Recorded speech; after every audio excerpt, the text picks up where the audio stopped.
지금으로부터 약 30여 년 전 어느 날의 일이었습니다.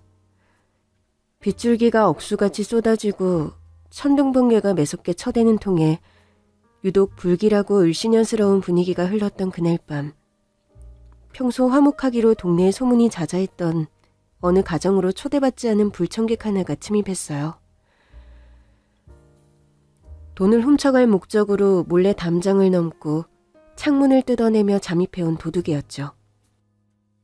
도둑을 마주친 그 집의 가장은 사랑하는 아내와 유치원생 외동딸을 지키기 위해 온몸을 내던졌습니다. 잠시간의 치열한 몸싸움 끝에 경찰이 도착하면서 도둑은 현장에서 체포가 되었지만 온몸을 내던져 가족을 지켜낸 가장은 큰 부상을 입은 탓에 그만 세상을 떠나게 되고야 말았죠. 불행은 거기서 끝이 아니었습니다. 살아남은 아내 또한 남편을 잃었다는 충격으로 마음앓이를 하다가 오래지 않아 임종을 맞이했고, 졸지에 혼자 된 유치원생 외동딸은 고아원으로 옮겨졌거든요. 안녕하세요. 지금은 30대 후반에 접어든 애청자 여성이 사연 보내드립니다. 그리고 사실 전 여러분들께서도 이미 예상하고 계시다시피 앞서 말씀드린 도둑 사건의 유일한 생존자예요. 하루아침에 고아가 되어버린 외동딸이 바로 저였던 거죠. 갑작스럽게 생활 환경이 변해버린 모든 어린이들이 그렇겠지만 처음에 전 고아원 생활에 좀처럼 적응을 하지 못했어요. 수십 년이 지난 지금에도 그 시절을 돌아보면 눈에 눈물이 흥건하게 맺힐 만치 너무나도 외로웠으니까요. 애초에 가족의 정이란 게 뭔지, 부모의 사랑이라는 게 뭔지 전혀 모르고 살았더라면 차라리 덜 외로웠을 테지만 전 누구보다 화목한 가정과 뜨거운 부모의 사랑을 온몸에 받는 외동딸이었거든요. 그런 제가 하루아침에 피부치 하나 없는 고아원으로 옮겨졌으니 쉽사리 적응을 할 수가 없었던 거죠. 하지만 전 당시 유치원생 어린 나이였음에도 불구하고 이런 생각을 했습니다. 어떻게든 살아남아야 한다. 잘 살아남아서 화목하고 행복한 가정도 꾸리고 사랑하는 내 가족을 다시는 누구도 해칠 수 없도록 강한 어른이 되자 하는 생각 말이에요. 그래서 자연스럽게 제 일생일대의 꿈은 화목하고 행복한 가정을 꾸리고 지켜내는 것이 되었죠. 다행스럽게도 부모님께서 물려주신 신체 조건이 좋았던 저는 성인이 되기가 무섭게 여군에 입대를 했어요. 일생일대의 꿈을 반드시 이루어내기 위해 당시로서는 보기 드문 여군 특전사 부사관으로의 입대를 선택했던 거죠. 그렇게 충실히 군복무를 마치고 전역한 뒤로는 군 경력을 살려 보안업체 직원으로 취업했습니다. 보안업체 직원으로서 처음 가스총을 받은 제가 배치받은 첫 근무지는 다름 아닌 은행이었어요. 물론 그 또한 제가 먼저 자청한 근무지였습니다. 도둑으로부터 재산과 가족을 지키기 위해 한몸 내던지셨던 친정아버님처럼 시민들의 재산을 지켜주는 사람이 되고 싶었거든요. 또한 장차 화목하고 행복한 가정을 꾸리게 된 남편을 만난 곳이 바로 그 은행이었습니다. 남편은 정말이지 그저 평범한 사람이었거든요. 평범한 대학을 졸업한 뒤 평범한 입사 과정을 거쳐서 평범한 은행원이 된 사람이었거든요. 그런 남편과 다소 불우한 성장 배경을 가진 저. 이렇게 다른 두 사람의 눈이 딱 맞게 된 계기는 아이러니하게도 도둑이었습니다. 당시 남편과 저는 저희의 직장인 은행 가까운 어느 원룸 건물에 자취를 하고 있었는데요. 여느 날처럼 각자 퇴근한 저희가 각자의 원룸으로 들어가려던 바로 그 순간 남편의 외마디 비명소리가 들려왔습니다. 제가 급히 달려가 보니 남편은 얼굴이 허옇게 질린 채로 겁에 질려 바짝 얼어붙어 있었고, 마침 남편의 원룸에서 뛰쳐나온 누군가가 후다닥 도망치는 모습이 제 눈에 띄었어요. 순간 도둑이구나 빠르게 판단한 저는 괴한을 즉시 추격해 특전 부사관 시절 갈고 닦은 솜씨로 단번에 제압하고서는 경찰서로 인계했죠. 그렇게 사건을 마무리 짓고 집으로 돌아왔는데 남편이 케이크 하나를 사들고 찾아왔더라고요. 감사합니다. 제가 이런 일은 처음이라 어떻게 인사를 드려야 할지 몰라서 준비해봤어요. 하지만 전 남편이 가져온 케이크가 썩 달갑지 않았습니다. 도둑으로부터 가족을 지키려다 생을 마감하셨던 친정아버님의 기억이 떠올랐기 때문이었죠. 그래서 전 남편에게 툴툴댔어요.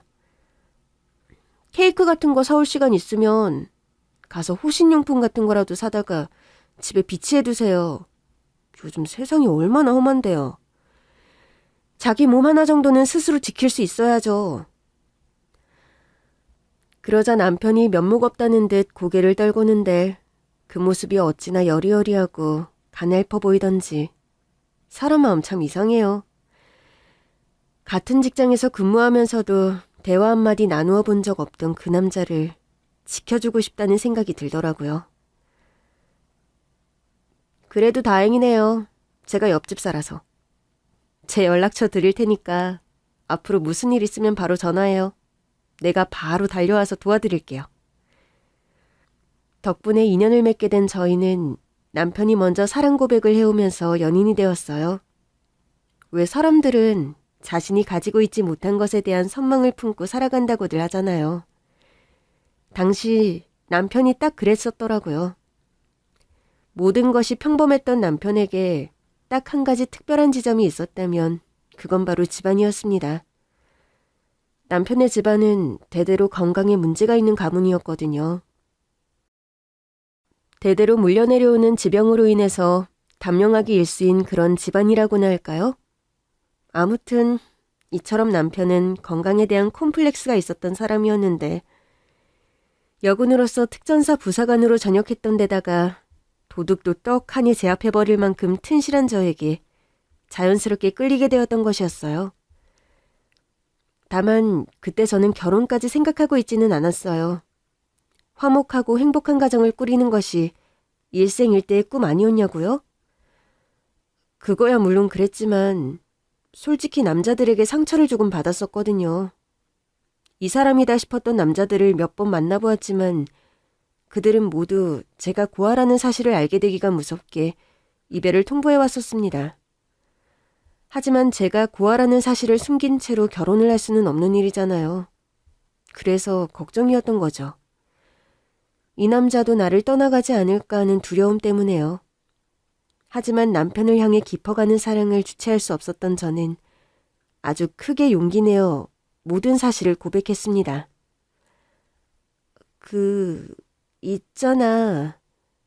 이런 얘기 어떻게 들릴지는 모르겠지만 사실 나 고아원 출신이다? 고아원? 아니 어쩌다가? 나 어릴 적에 집에 도둑이 들어왔었는데 아버지께서 도둑이랑 맞서시다가 그만. 어머니께서는 아버지가 돌아가신 충격으로 마음의 병을 얻어서 세상을 떠나셨고 그래서 난 내세울 거라고는 당신을 향한 사랑 하나밖에는 없어. 이런 나여도 괜찮을까? 그러자 한참을 고민하던 남편이 무언가 크게 결심한 눈빛으로 대답했습니다. 그 말은 오히려 내가 해야 할 것 같은걸. 대대로 물려내려온다는 우리 집 지병, 그거 만만한 거 아니야. 어쩌면 나도 젊은 나이에 일찍 세상을 떠나게 될지도 몰라. 그렇게 되면 당신은 사랑하는 가족을 또 한 번 잃게 되는 거잖아. 이런 나라도 괜찮다면 우리 결혼하자. 내가 당신의 가족이 되어줄게. 그 말에 눈물이 줄줄 흘러내리더라고요. 친정 부모님께서 세상을 떠난 이후부터 제 가슴 한켠에 늘 자리 잡고 있던 뼈저린 외로움이 싹 씻겨내려가는 기분이었다고나 할까요? 이처럼 진정한 사랑으로 다가와준 남편에게 전 약속했어요. 당신의 아내가 되어주겠노라고요. 당신이 일찍 세상을 떠나는 일 없도록 곁에서 건강관리 잘 돌보아 주겠노라고요. 과거의 상처와 일찍이 닥쳐올지 모르는 죽음마저 갈라놓을 수 없었던 깊은 사랑. 그렇게 저희 부부는 결혼 준비를 시작하게 되었는데요. 결혼 준비를 하면서 저는 아주 뜻밖의 사실과 마주하게 되었습니다. 평범한 남편과는 다르게 시댁은 무척이나 남다른 집안이더라고요. 대대로 물려내려오는 지병으로 인해 단명하기 일수인 집안이라는 점도 있었지만 무엇보다 사실상 준재벌집에 가까운 제약회사 집안이었죠. 그 위세가 얼마나 대단했느냐면요. 시댁에 처음 인사드리러 가던 날에 저는 입을 다물 수가 없었어요. 아니 글쎄 집에 주차장이 떡하니 있더라니까요. 차 두어 대 들어가는 차고가 아니라요. 10대 정도는 좋게 주차하고도 남을 주차장 말이에요. 심지어 주차 자리마다 벤츠니 BMW니 하는 외제차들이 주차되어 있었죠. 시댁 건물은 당연히 으리으리한 대저택이었고요. 시댁 식구들의 면면 또한 그야말로 대단했어요. 먼저 시어머니께서는 가문 내력인 지병으로 인해 일찍이 단명하신 시아버님으로부터 상속받은 제약회사를 소유하고 있었고요. 남편의 형제들 모두가 엘리트 중에서도 초엘리트였어요. 남편에게는 위로 형 하나, 아래로 남동생 하나가 있었는데요. 저에게는 시아주버님과 시동생 되는 두 형제 모두 의사이면서 동시에 시어머니 소유 제약회사에서 일하는 연구원이기도 했습니다. 이는 시동생의 아내인 제 손아래 동서도 마찬가지였어요. 동서 또한 의사이자 시댁 제약회사 연구원이었습니다.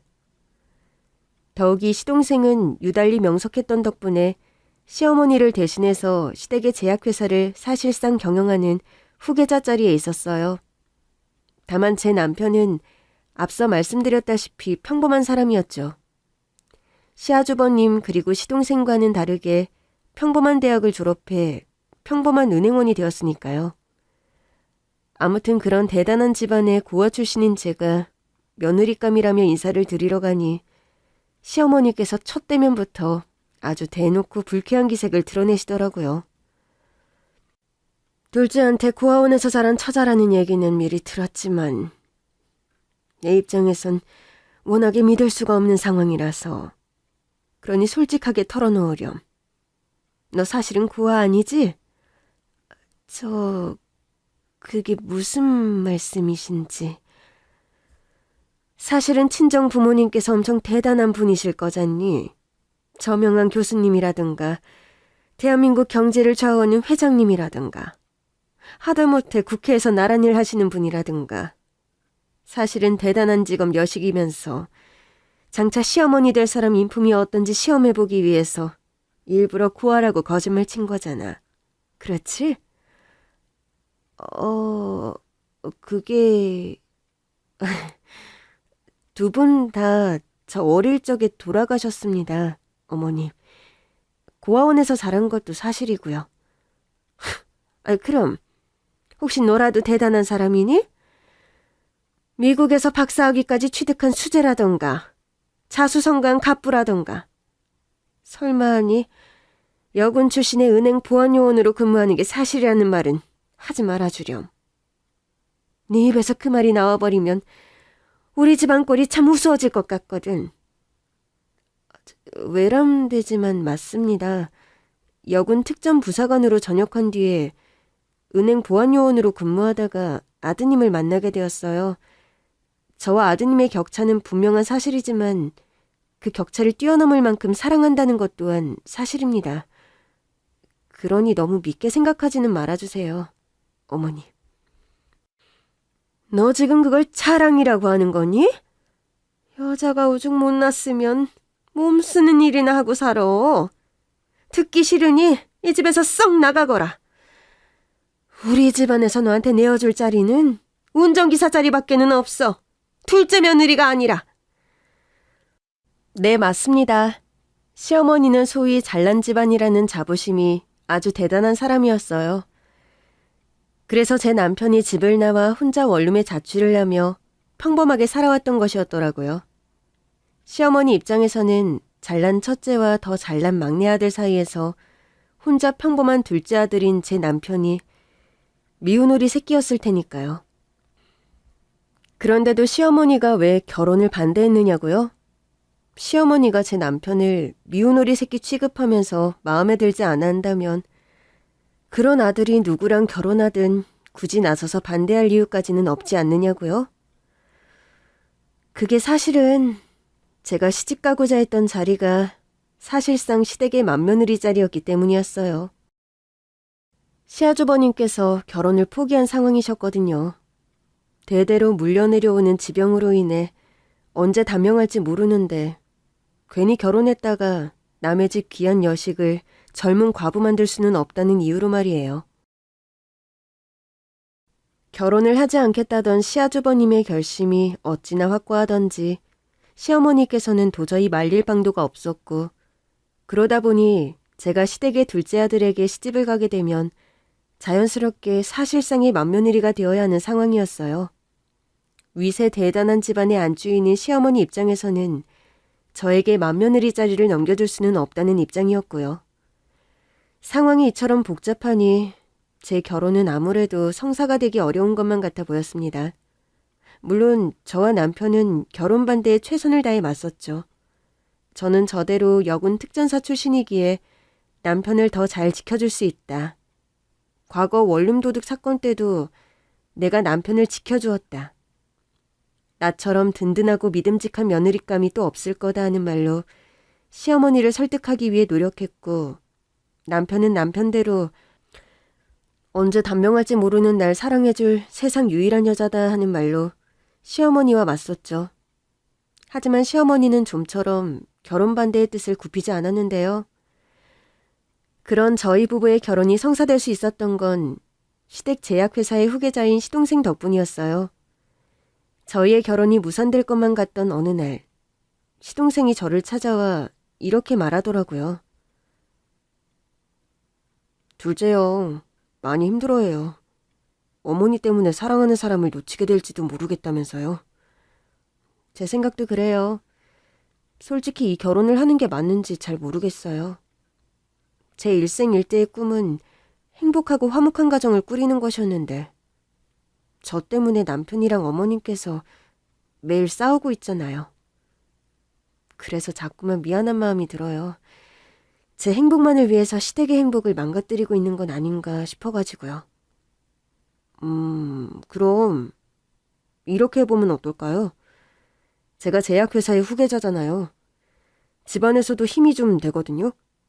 어머니도 제 말 한마디면 꼼짝 못해요. 그니까 저 한번 믿어보세요, 형수님. 이에 저는 마지막 희망을 품은 채로 부탁한다며 대답했고 시동생은 곧장 시어머니에게 결혼 허락을 받아주었어요. 우리 집안 식구들이 대대로 단명하는 이유가 유전병 때문이잖아요. 큰형도 결혼을 포기해버린 이유도 마찬가지고요. 그래서 빨리 죽을지 모르는 아들이면 아무한테나 막 장가 보내고 그래야 된다는 거니? 단명하는 집안에 시집 와주셔서 감사합니다. 넙죽 처리라도 하면서 우리 집안이 어떤 집안인데? 제 말은 그런 뜻이 아니라 형수님이 어쩌면 우리 집안에 큰 축복을 가져다 줄지도 모른다는 거예요. 형수님 정도로 건강한 유전자를 가진 사람이면 우리 집안 유전병을 물려받지 않은 건강한 손주도 떡하니 안겨줄 수 있을 거라고요. 과학적으로 그래요, 어머님. 유전병은 현대의학을 통해서 극복할 수도 있지만 건강한 유전자의 만남을 통해서 극복할 수도 있거든요. 그 말에 시어머니께서는 마지못해 저희의 결혼을 허락해 주셨습니다. 대대로 단명하는 집안의 안주인 입장에서는 유전병을 극복해낸 건강한 손주를 얻는 것이 일생일대의 꿈일 수밖에 없었으니까요. 실제로 그렇게 되었어요. 저희 부부는 결혼 이후 오래지 않아 쌍둥이 아들을 출산하게 되었고 검사 결과 시댁 가문의 유전병 소견은 발견되지 않았거든요. 긴 시간 이어져 왔던 단명이라는 가문의 슬픔을 끊어내는 순간이었고 또한 시어머니께서 큰 깨달음을 얻어 개과천선하게 된 순간이기도 했죠. 시어머니께서는 건강한 쌍둥이 아이를 품에 안아들던 바로 그날부터 개과천선하셨고 친부모님보다 100배는 더 자애롭고 100배는 더 사랑을 쏟아주는 가족이 저에게 되어주셨거든요. 덕분에 전 평생의 꿈이었던 행복하고 화목한 가정을 꾸릴 수 있게 되었어요. 정말이지 앞으로는 웃음꽃만이 가득한 삶이 펼쳐질 거라고 그땐 정말 그렇게 생각했는데요. 마냥 행복할 것만 같았던 어느 날 제 삶을 송두리째 뒤흔들어 놓을 사건이 벌어지고야 말았습니다. 모든 사건의 시작은 제 결혼의 은인이었던 시동생이 생사를 오가게 되면서부터였어요. 당시 시동생은 제약회사 관련 업무로 인해 부산에 출장을 떠나던 길이었는데요. 불운이 닥쳐오려고 그랬던 모양인지 시동생의 운전기사님께서 갑작스런 부친상으로 인해 자리를 비우게 되셨고 시동생은 직접 차를 몰아 부산으로 떠났어요. 그리고 아무도 예기치 않은 교통사고가 발생했습니다. 연락을 받은 저와 남편이 병원에 도착했을 때 시동생은 이미 사경을 헤매며 응급수술을 받고 있었죠. 참 다행스럽게도 시댁은 의료계에 좋은 인맥들이 많았어요. 덕분에 시동생은 수술을 잘 마칠 수 있었죠. 적어도 숨은 붙어있는 채로 수술방에서 나올 수 있었으니까요. 네, 맞습니다. 과장 교수급 의료진들이 총동원되어 수술을 한 끝에 얻어낸 최선의 결과가 적어도 일단 사망은 막았다였을 만치 참혹한 사고였고 또 그만치 시동생의 상태는 아주 심각했어요. 당장 내일 세상을 떠난다고 하더라도 전혀 놀랍지 않은 상황이었죠. 하지만 전 시동생을 그대로 보낼 수가 없었습니다. 친정 부모님 때처럼 사랑하는 가족을 하루아침에 떠나보내기는 싫었어요. 또한 시동생은 저와 남편을 이어주었던 결혼의 은인이었기에 더더욱이 손 놓고 있을 수는 없었죠. 그러나 저는 시아주버님과 동서처럼 의사가 아니었어요. 그런 제가 시동생을 위해 할 수 있는 일이라고는 매일같이 기도하고 최선을 다해 간호하는 것밖에는 없었어요. 그래서 전 직장에 휴직계를 제출해놓고는 그 시간부로 시동생이 생사를 오가고 있는 병원에 단단히 자리를 잡았어요. 단 한시도 병원을 떠나지 않으며 의식조차 없고 희생할 수 있으리란 보장조차 하나 없는 시동생의 병간호에 최선을 다했죠. 그러다 보니 조금 이상한 기분이 들더라고요. 저도 이렇게 마음이 아파 가만히 있을 수가 없을 지경인데 친혈육인 시아버님과 시동생의 아내인 동서는 병원에 코빼기조차 안 보이더라고요. 심지어 시아주버님과 동서는 의사였는데도 병원에 찾아오질 않았습니다. 너무나도 이상한 상황이었죠. 그런 두 사람이 병실에 처음 모습을 드러낸 건 시동생이 생사를 오가게 된 이후 한 달이라는 시간이 훌쩍 지난 어느 날이었어요.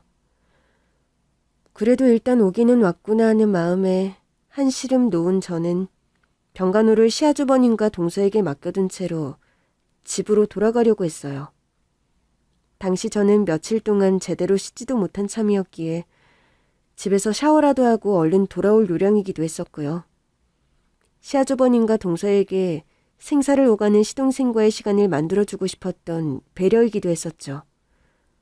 그런데 하필이면 시동생의 병실에 차키를 두고 나왔더라고요. 그래서 걸음을 돌린 저는 시동생의 병실 앞에서 급히 몸을 숨겨야만 했습니다. 시동생의 병실에서 시아주버님과 동서의 뜨악스러운 대화가 넘어왔거든요. 아무래도 안 되겠어요. 큰아주버님이랑 저 둘 다 이건 사경을 헤매고 있는 제 남편에게 도저히 못할 짓이라고요.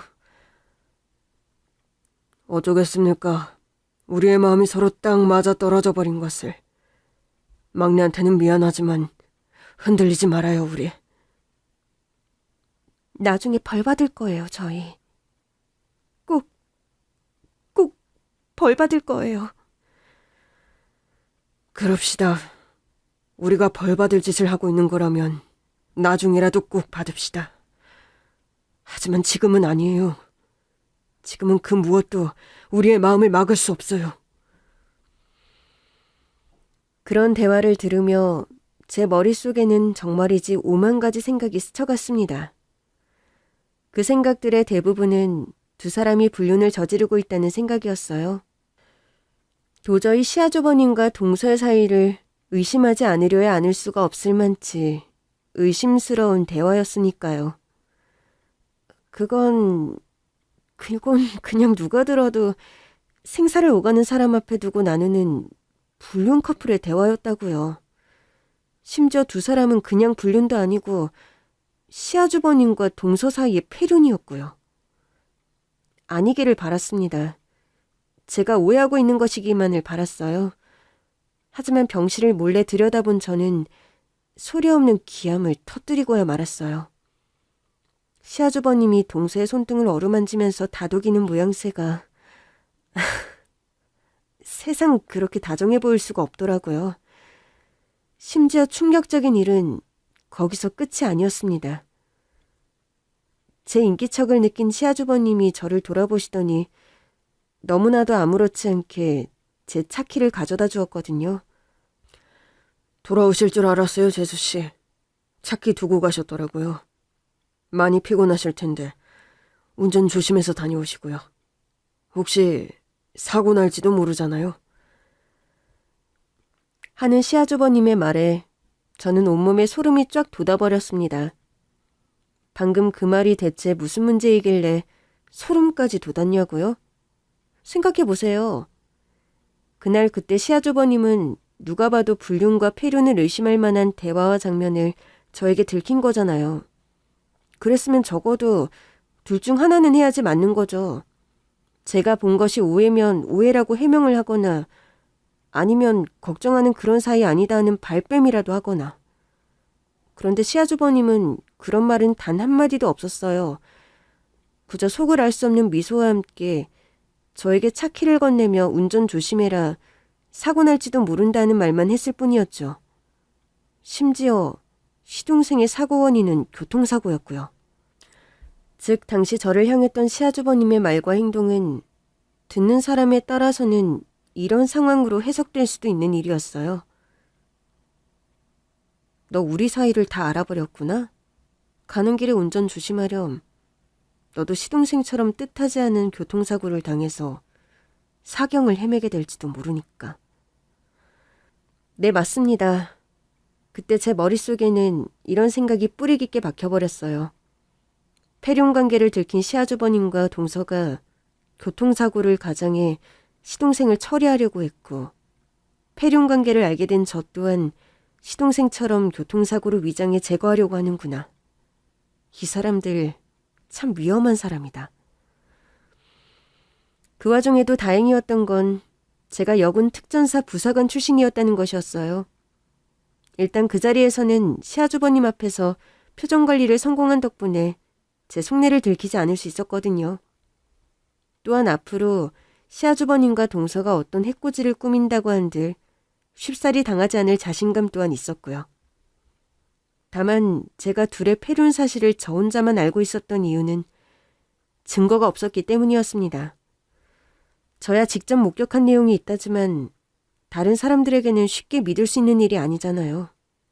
그래서 전 증거를 확보할 필요가 있었어요.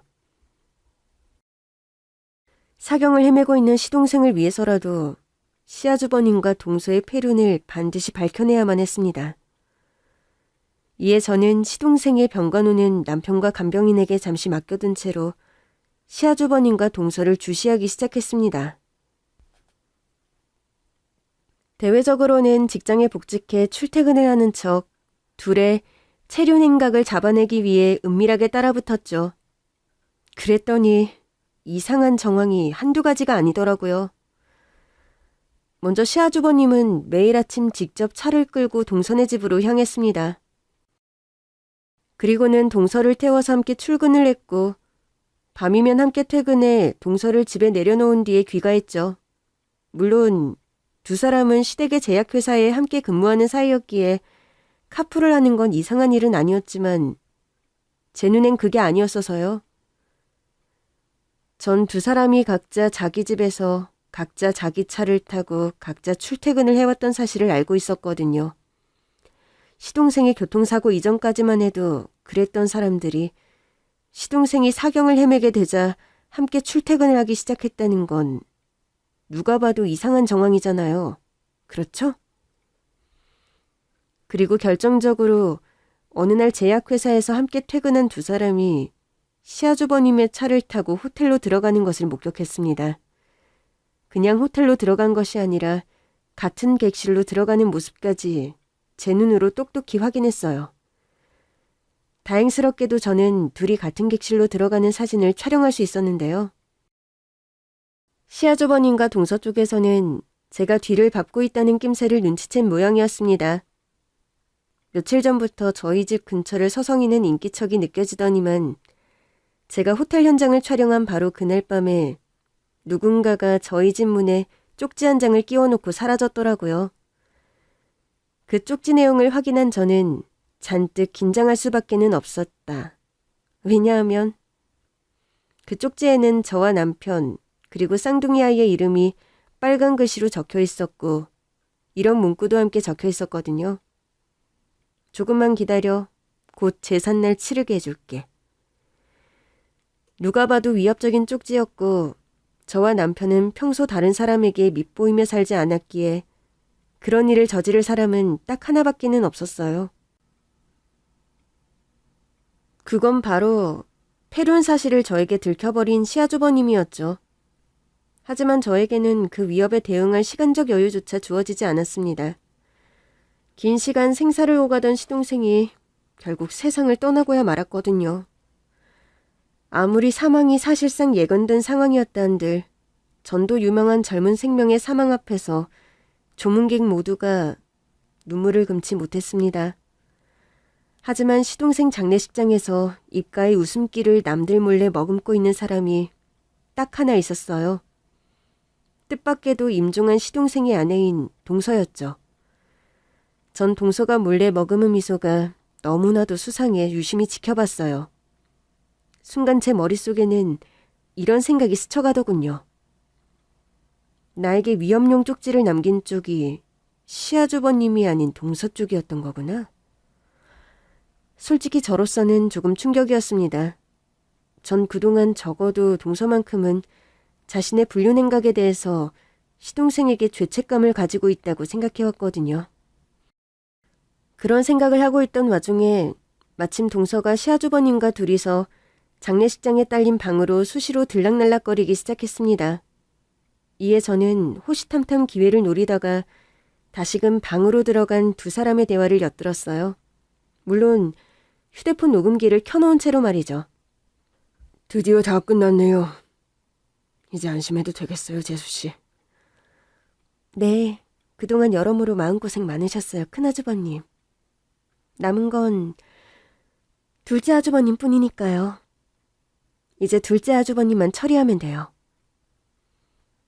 제약회사 주주들 쪽 동향은 어떻던가요? 아직 아무것도 몰라요. 워낙에 극비리에 진행해왔던 일이잖아요. 일단 그 문제야 뭐 주주총회 열어서 선언만 하면 되는 일이고요. 일단 저희는 둘째 아주버님 처리하는 일에 집중하도록 해요. 둘째 아주버님이 처리되는 날이야말로 저희가 원하던 모든 걸 이루게 되는 날일 테니까요. 바로 그 순간 누군가가 뒤에서 제 입을 턱 틀어막았습니다. 그 짧은 찰나의 순간 반격을 날리려던 저는 공격 의사를 거두었어요. 제 입을 틀어막은 채로 조용히 속삭이는 사람은 바로 제 남편이었거든요. 쉿! 위험할지도 모르니까 아무도 없는 데로 가서 얘기하자. 그렇게 저희 부부는 조용한 구석으로 나왔는데요. 뜻밖에도 남편 또한 시아주버님과 동서의 폐륜 관계를 의심하고 있었더라고요. 언제부터 눈치채고 있었어? 아주버님이랑 동서가 처음으로 서방님 병간호하러 오던 날, 그때 난 분명 보고 들었어. 그건 누가 봐도 폐륜 관계였다고. 겉뿐이게? 두 사람이 호텔 객실로 들어가는 사진까지 찍어 놓았어. 이 정도면 의심의 여지도 없는 거잖아. 당신은 언제부터? 이전부터 꾸준히 짐작은 하고 있었어. 오며 가며 서로 스치는 형이랑 재수씨의 눈빛이 이전과는 다르게 묘하게 끈끈하더라고. 그래서 불길해하고만 있었는데 형차 조수석 시트 밑에서 웬 여자 속옷이 하나 나오더라고. 근데 당신도 알잖아, 우리 형. 결혼 포기한 채로 여자 보기는 돌같이 하는 거. 그런 형이 묘하게 끈끈한 시선을 보내기 시작한 사람이 바로 재수 씨였고, 그래서 내심 확신하고 있던 참이야. 그랬구나. 근데 오늘 얘기는 무슨 뜻일까? 동서가 그랬잖아. 주주총회 어쩌고 하면서 졸제 아주버님만 처리하면 자기들 목표 다 이루는 거라고. 제약회사 경영권 때문 아닐까? 후기자였던 막내가 세상을 떠나게 되었으니까 누군가는 경영권을 이어받아야 하는데 어찌되었건 나도 우리 엄마 아버지 아들이라 상속받게 될 지분이 꽤 크거든.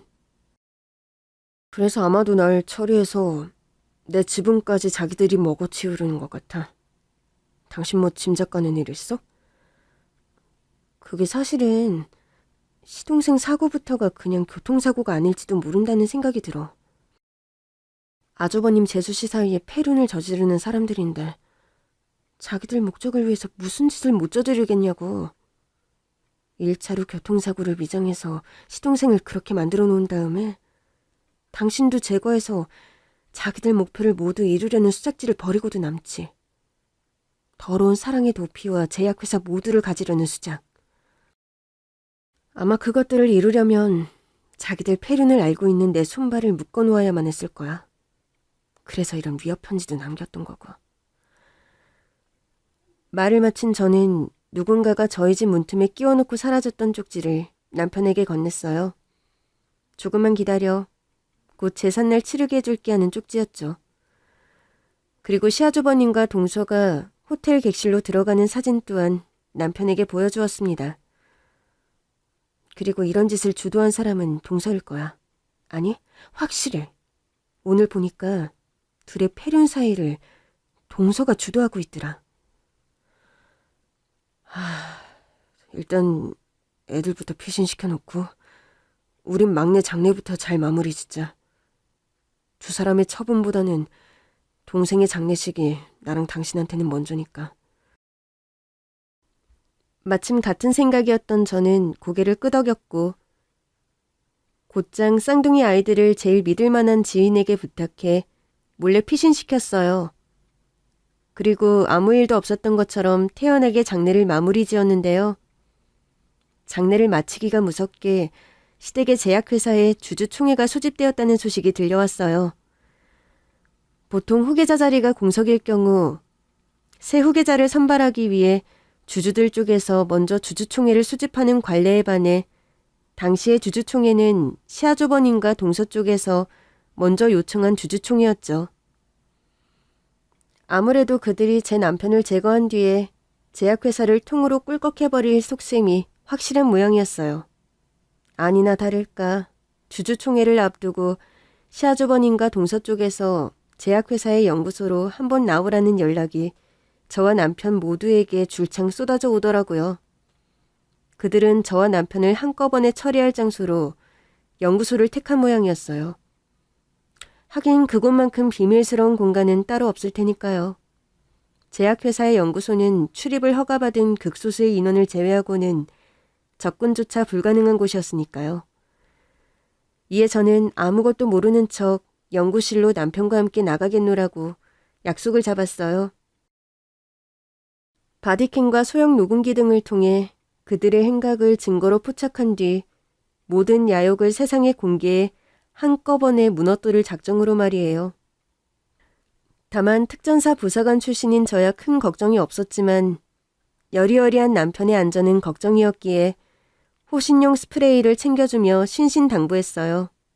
전 제 몸 하나는 충분히 지키고도 남는 사람이니 당신에게 조금이라도 위험한 상황이 벌어진다면 일단 호신용 스프레이부터 뿌린 다음에 지체하지 말고 도망치라고요. 그렇게 저희는 연구실로 향하기 위해 집을 나섰는데요. 저희가 집에서 나오기 무섭게 사사삭 하면서 누군가가 몸을 숨기는 인기척이 들려왔어요. 그 인기척은 저희 부부가 차에 오르는 내내 뒤를 몰래 쫓아왔고 연구실로 향하는 저희 부부의 차를 향해 웬 렌터카 한 대가 멀찍이 따라붙더라고요. 심상치 않은 조짐이었습니다. 아무래도 저쪽에서 우리한테 사람 붙여놓은 것 같아. 상황이 생각보다 많이 위험한 것 같으니까 당신은 일단 차에서 내리지 말고 기다려. 연구실엔 나 혼자 들어갔다가 올게. 그래도 어떻게 그래. 내가 남편이잖아.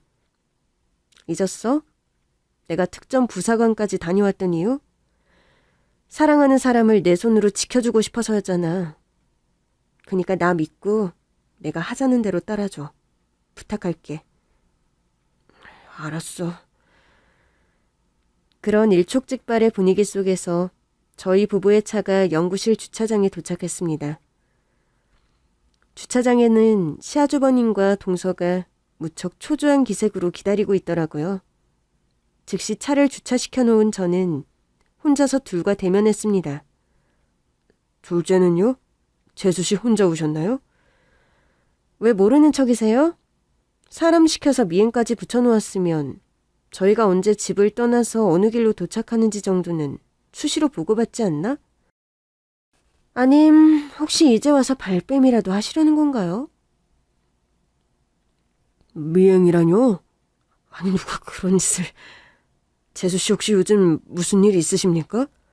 전직 군인 출신이라는 건 잘 알지만 위험한 상황을 너무 혼자서 맞서려고 하지 마세요. 재수 씨는 우리 가족인데 막내 그렇게 된 것도 모자라서 재수 씨한테까지 안 좋은 일 생기면 저희 집안 진짜 풍비박산 납니다. 착한 척 하지 마세요. 저 다 알고서 이 자리에 온 거니까. 하고 외친 제가 시아주버님과 동서가 호텔 객실로 들어가는 사진을 내던지는 순간 줄곧 저희 부부의 뒤를 미행해왔던 렌터카가 저만 치서 붕 빠른 속도로 달려오더니 끼 시아주버님 앞에 급브레이크로 멈춰섰어요. 바로 그 순간 운전석에서 내린 괴한이 시아주버님을 향해 강목을 휘둘렀죠. 하지만 괴한의 강목은 시아주버님을 해치지 못했어요. 제가 저도 모르는 사이에 반사적으로 달려들어 발차기 한 방에 괴한을 제압해 놓았더라고요. 제가 정신을 차렸을 때는 이미 괴한을 제압해 놓은 뒤였는데요. 갑작스러운 상황에 동서는 혼비백산하며 주저앉아 버렸고 놀란 남편이 호신용 스프레이를 앞세운 채로 차에서 내려 마치 저를 보호하려는 듯이 다가왔어요. 그런데 제 발차기 한 방에 실신한 괴한의 얼굴을 본 남편이 황당해 하더라고요. 내막은 이랬습니다. 그동안 남편에게는 골칫덩이 고객 하나가 있었어요. 원래는 선배은행원이 담당하던 고객이었는데요. 선배가 다른 지방의 지점으로 발령을 가게 되면서 남편이 졸지에 떠안아버린 진상고객이었죠. 그 진상고객은 은행에서 추천해준 펀드에 전 재산을 털어넣었다가 알거지가 된 사람이었는데요. 그 원망을 제 남편에게 쏟아내며 호시탐탐 해코지를 할 기회만을 엿보고 있었더라고요. 일전에 저희 집 근처를 서성이다가 조금만 기다려 곧 제삿날 치르게 해줄게 하는 쪽지를 끼워놓고 사라진 누군가가 바로 그 진상 고객이었고요. 저희 부부가 연구실로 향하던 바로 그날 해코지를 하기 위해서 줄곧 저희의 뒤를 밟았던 사람 또한 바로 그 진상 고객이었죠. 그런데 진상 고객이 왜 일면식도 없는 제 시아주버님에게 강목을 휘둘렸냐고요? 남편네 집안은 대대로 유전자가 아주 강력한 가문이었어요. 단명하게 일수인 유전병만 꼭 닮은 것이 아니라 얼굴 또한 남편네 삼형제 모두가 꼭 닮아 있었죠. 달리는 차창 너머로는 도저히 구분할 수 없을 만큼 아주 많이 닮았어요. 그 바람에 진상 고객은 시아주버님을 제 남편으로 착각하고 강목을 휘둘렀던 것이었죠. 그러다 반사적으로 몸이 먼저 움직인 저에게 단숨에 제압까지 당한 것이었고요. 아무튼 시아주버님과 동서가 저와 남편을 해칠 계획을 꾸미고 있다는 오해는 그렇게 풀리게 되었지만 사건은 거기서 끝이 아니었습니다. 저에게는 두 사람이 아주버님과 재수씨 사이에 폐륜을 저지르고 있었다는 증거가 버젓이 있었으니까요. 이에 저는 바닥에 널브러져 있던 사진, 그러니까 두 사람이 호텔 객실로 들어가는 사진을 주워들어 시아주버님의 면전에 들이밀며 따졌어요.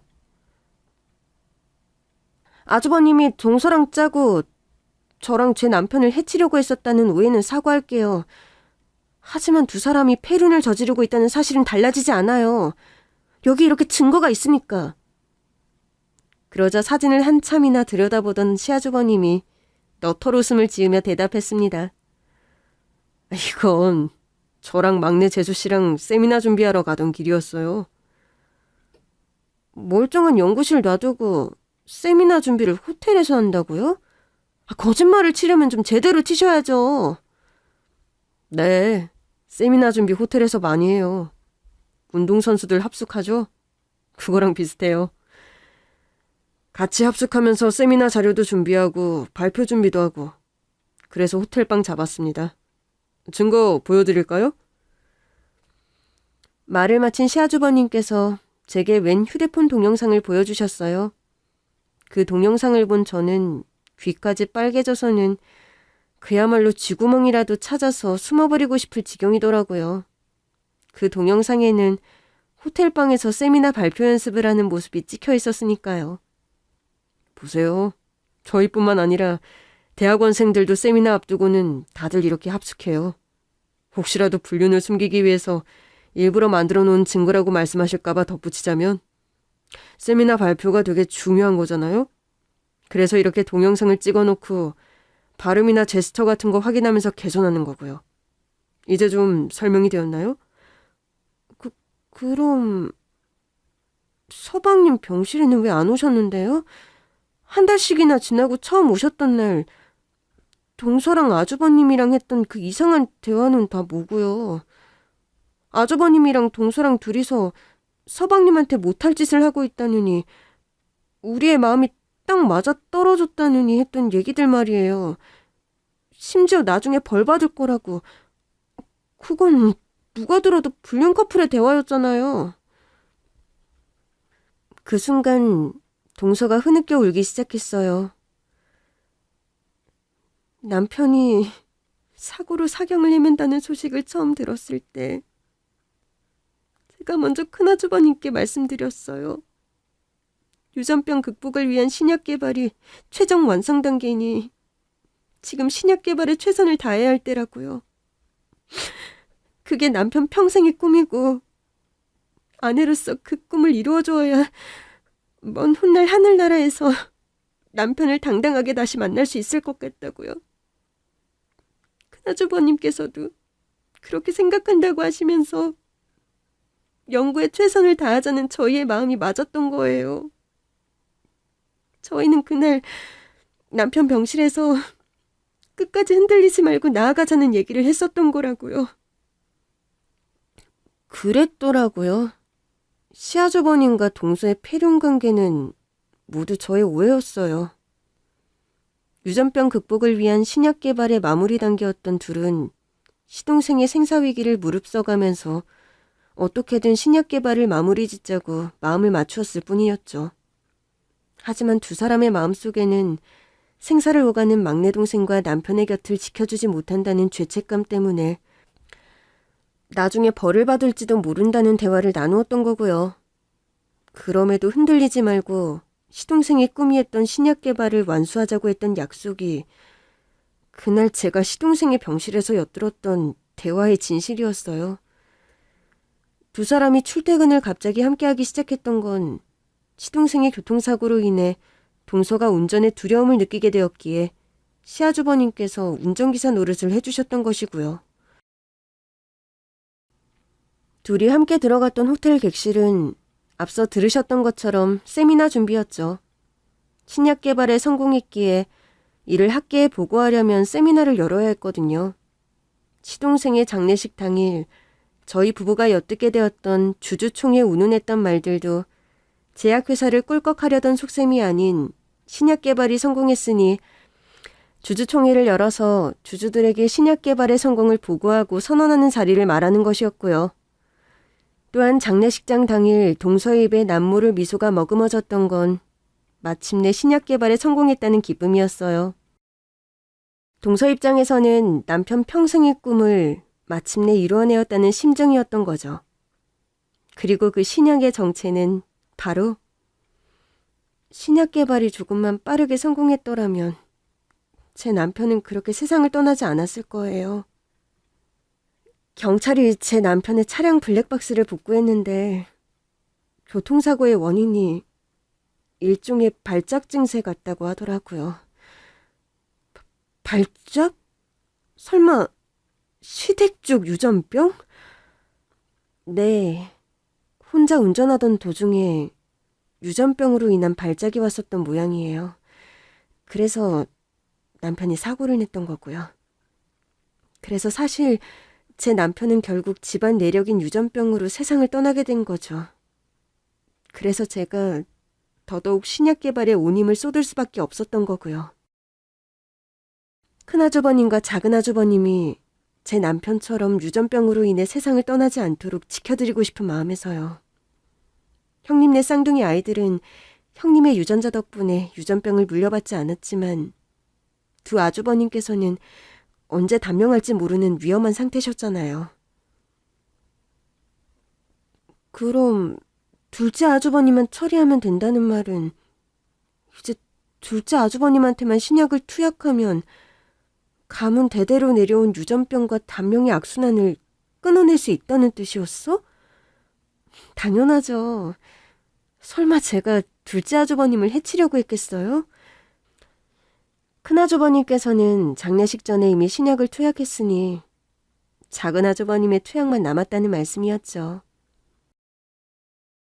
그렇게 모든 사실을 알게 된 저는 시아주버님과 동서를 동시에 끌어안아 엉엉 울며 사죄했어요. 제 남편을 살리려고 했던 생명의 은인인 줄도 모르는 채로 폐륜으로 오해를 했고 심지어 사람을 해치려 드는 몹쓸 개차반으로까지 생각해버렸다면서요. 남편 또한 동서의 손을 꼭 잡아 깊은 사과와 뜨거운 감사의 말을 전했죠. 다행스럽게도 시아주버님과 동서는 저희의 오해를 너그럽게 이해해 주셨고 저희는 다시금 행복하고 화목한 가정으로 돌아오게 되었습니다. 이후로는 어떻게 되었냐고요? 남편은 시아주버님과 동서가 만들어낸 신약 덕분에 유전병으로 인한 단명 걱정은 하지 않으면서 살게 되었어요. 다만 유전병이라는 것이 유전자를 직접 손대지 않고서는 완치가 불가능하기에 남편과 시아주버님은 주기적으로 신약을 투약받아야만 하죠. 하지만 신약을 제때 투약받기만 하면 유전병의 증상 자체는 완벽하게 억제되기 때문에 제 남편과 시아주버님은 사실상 유전병을 극복한 것과 다름이 없는 셈이랍니다. 참! 유전병을 사실상 극복한 덕분에 반가운 소식도 하나 더 생겼어요. 남편이 시아주버님의 차량 조수석 시트에서 발견했다던 여자 속옷 있잖아요. 그게 사실은 시아주버님께서 만나는 여자분이 계셨더라고요. 시아주버님께서 결혼을 포기하셨던 이유가 유전병으로 인한 단명 때문이었는데 그게 극복되었으니 아주버님께서도 늦가기 사랑을 시작하게 되셨던 거죠. 덕분에 신약을 개발해낸 동서의 기쁨은 2배가 되었고요. 그리고 저 또한 일생일대의 꿈을 모두 이루게 되었어요. 항상 화목하고 행복한 가족을 얻게 되었고 남편을 해코지하기 위해 저희의 뒤를 밟고 끝내는 강목까지 휘둘렀던 진상고객으로부터 가족을 지켜내었으니까요. 이 정도면 저희 가족 겹경사를 맞은 거 맞죠? 제 사연은 여기까지입니다. 들어주셔서 감사합니다.